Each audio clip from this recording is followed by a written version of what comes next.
One Condo Reveal Tour! Kaya samahan niyo ako sa day in my life ng isang babaeng ambisyosang mukhang pera, kaya ngayon may bahay na. Maga nga akong gumising at pupunta ako sa kondo. Kasali nga pala ang pangalan ko sa titulo. Ituturo ko sa inyo kung paano. Anyway, dali-dali ako naligo. Aring Miss Chong Intense Whitening Soap, binababad ko ng 2 to 3 minutes and then magbabalat na siya. Alam mo naman pag namalat, maglalight talaga. Aring naman ang Miss Chong Kojic Soap. Mas mild siya kaya siya for face. Anyway, 120 square meters iyan. Meron siyang 3 bedrooms. Tigisa kami ng nanay ni Dudong. Diyos me, lagi daw sa ng aking serum. Nasa abroad talaga ako. Paano kayang bibilhin dito? Saka puno pa yan sa mga nauna kong video. 90 million nga pala iyan. Nasa 45 million empty kasi. Eto naman yung Miss Chong Sunblock Cream. Ginagamit ko talaga to pambahay na sunblock. Bigger version lang to ng sunblock cream sa Miss Chong Demure Rejuvenating Set. Isasali nga pala ako sa title, kailangan ko lang ng Chinese name. Malapit din yun sa Taipei 101. Malapit din sa bahay ng nanay ni Dudong. Anyway, grabe ang ganda nitong tinted sunscreen. Alam mo yung sunscreen siya pero grabe yung coverage. Yung iba kasi wala naman halos coverage. Wala siyang kabigat-bigat kaya mas okay siya kaysa sa foundation.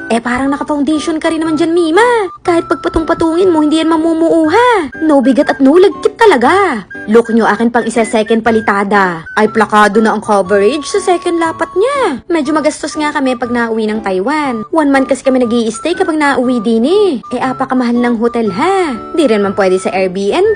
Trinay nga namin dati at medyo siya na-stress. Kaya ayun, hindi na namin inulit. Sobrang mahal nga ng mga property din Look nyo naman ang 90 million nila, napakaliit Mima. At look nyo naman, medyo luma pa. Ipapakita ko sa inyo ang kabuuan ha. Kaya namang bago nitong Miss Chong Serum Lotion. Glass skin na, amoy perfume ka pa. Nagtitipid nga kami kaya kami nag-MRT. And charan! Ito na nga yung building. Medyo luma na nga ang kanilang lobby. Mahilig nga pala sila sa farm at garden. Normally sa condo nila may farm at garden talaga. And tara, samahan niyo ako.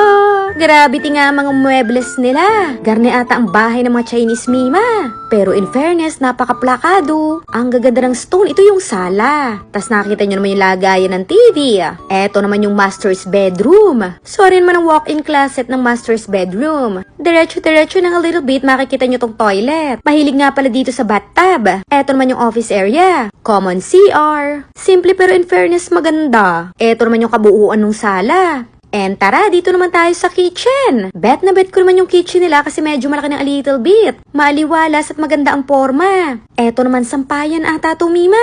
Eto naman may maliit na room dito. Hindi ko na kasi napakita yung isa pang room. Basta 3 bedroom iyan. At ari na nga may pa-counter. Ang ganda ng atake in fairness. Maganda rin yung mga spacing at cut. Abat plakado din ang mga cabinet. Alam nyo ba ang magagandang cabinet ay medyo mahal? Bet na bet ko yung design. Eto yung CR ng second room na